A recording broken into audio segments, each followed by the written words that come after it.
C'est une culture ancestrale qui renaît doucement de ses cendres, celle de l'or vert des Flandres, le houblon. Une plante grimpante qui pousse le long de ses lianes jusqu'à 6 mètres de hauteur.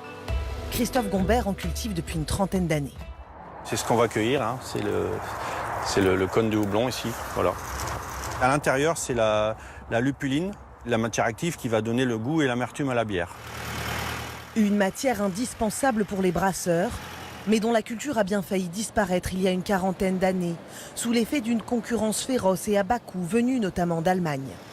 Aujourd'hui, les Flandres ne comptent plus qu'une douzaine de producteurs, contre 80 dans les années 60. Quand j'ai été enfant, il y avait des houblonnières dans chaque ferme. Après, il y a eu un déclin dans les années 70-80. Bon, on est content d'avoir résisté parce que maintenant, on a envie de notre production. Car depuis environ 5 ans, l'essor des bières artisanales a donné un nouvel élan aux producteurs de houblon. Certaines brasseries historiques aussi ont décidé de les soutenir. Dans ces cuves, 70% du houblon vient de Flandre. Des variétés locales qu'il faut savoir doser pour chaque recette. C'est un peu comme une épice, en définitive, le houblon.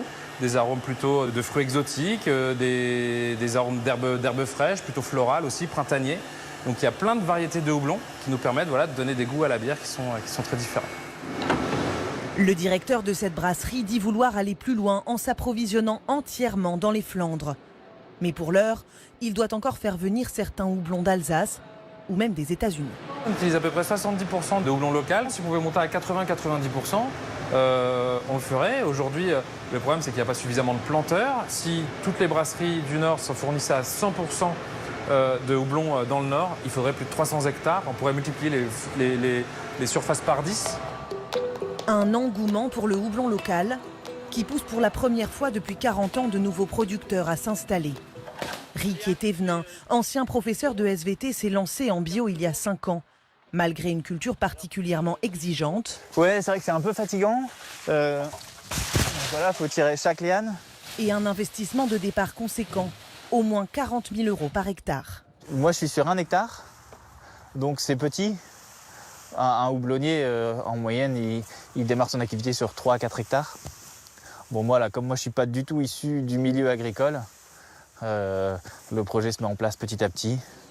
Ses premières récoltes, une demi-tonne de cônes de houblon chaque année, ont trouvé preneur sans difficulté dans les brasseries locales. Mais il le sait, il devra s'armer de patience pour que son exploitation soit rentable. J'en vis pas encore, à la fois parce que je suis sur une petite surface et il faut encore que mes rendements s'améliorent pour que je puisse dégager un petit quelque chose. Sur toute la France, plus de 650 hectares sont aujourd'hui dédiés à la production de houblon, soit une augmentation de 18% en 2 ans. Une culture d'avenir pour une filière autrefois vouée à la disparition.